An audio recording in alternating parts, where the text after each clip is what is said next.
Fala galera, beleza? Nessa parte 3 do vídeo sobre religadores automáticos, estaremos falando um pouquinho mais sobre o painel do equipamento e suas funções de proteção e automação. Então se você quer saber mais um pouquinho sobre isso, se liga no vídeo.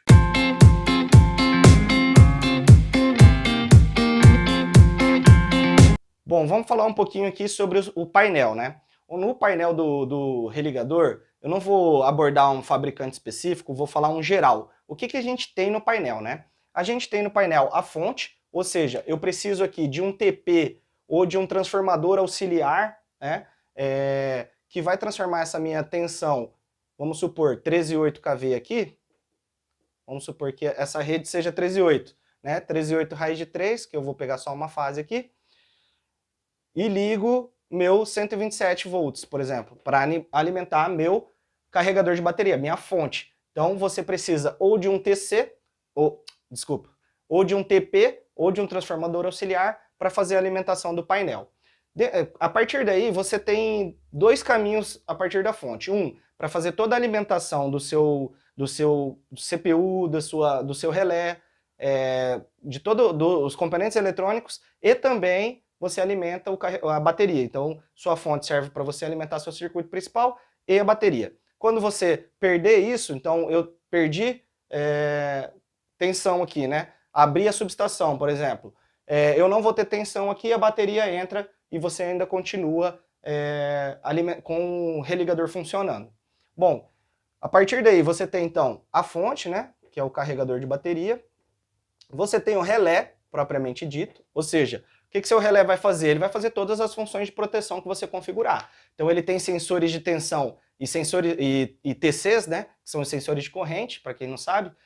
Você consegue fazer todas as proteções associando tensão e corrente. Seja ela sobre corrente, que é a principal, né, utilizada, você pode fazer proteções de tensão, direcional, porque você tem o sensor de tensão. Então você tem várias e várias oportunidades de configuração de proteção dentro do equipamento. Tá. Além do relé, você normalmente tem uma CPU que faz toda a parte de controle, ela gerencia a parte da fonte, ela é linkada com o relé, ela faz todo o gerenciamento do seu religador. Então, você também tem normalmente uma CPU.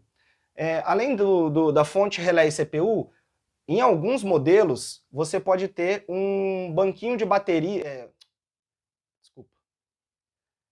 Bom, além da fonte, relé e CPU, em alguns modelos você pode ter capacitores aqui dentro, né? Qual que é a função do seu banquinho de capacitor dentro do painel?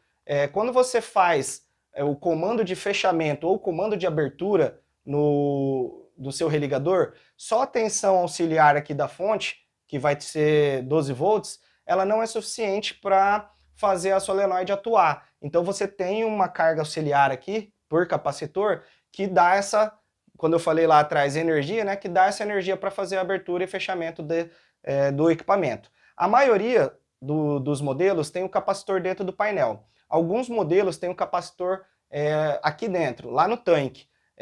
Na minha concepção e experiência, eu prefiro os capacitores aqui dentro, porque aqui você está mais exposto ao risco ali de uma sobretensão advinda de uma descarga ou de um chaveamento da rede, e esse equipamento é muito sensível. Então você acaba queimando essa placa de capacitores aqui em cima. E quando você tem ele no painel, ele já está mais protegidinho aqui, então é melhor você ter ele no painel, isso é opinião minha, tá? Bom, na entrada da fonte aqui, normalmente você instala um para-raio de baixa tensão, externo ao painel, ou o seu painel você exige aí, normalmente hoje em dia já vem, alguns modelos não, então é bom você colocar um DPS aqui na entrada, então você não vai ter problema de sobretensão aqui para você queimar seus componentes eletrônicos internos do painel, que são bem sensíveis.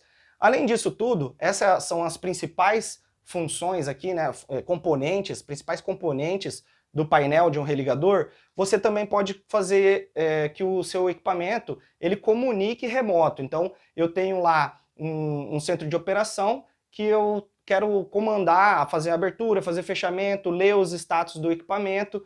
Então o que eu faço aqui nesse caso? A gente coloca um modem aqui, né, ou um rádio um modem, um rádio dentro do painel, e ele tem, via protocolo de comunicação com a CPU, ele vai comunicar Ethernet ou serial, e vai fazer esse link lá com o seu centro de operação. Então, se você tem lá um centro de operação ou uma antena ali que vai conseguir te dar um sinal, uma visibilidade para esse equipamento, ou via modem, né? Então, se você está que tenha sinal de GPRS, no caso, você vai conseguir coletar esses dados remotamente. Então, assim, esse é um ganho extremo aí, porque você vai ter essa automação, você vai ter essa flexibilidade para o seu sistema, né? Para a sua instalação, sendo que você não vai precisar ir a campo para mudar um ajuste, por exemplo, você vai poder abrir e fechar ele remotamente. Então, assim, o investimento que você faz nessa tecnologia de comunicação perante o equipamento é muito baixo para você, visando todo o ganho que você está tendo. Então, é muito bom isso. Então, você consegue ter uma flexibilidade muito boa no seu sistema aí, dependendo... Caralho. Você acaba tendo uma flexibilidade muito boa para o seu sistema, né? Torna-se ele mais robusto, né?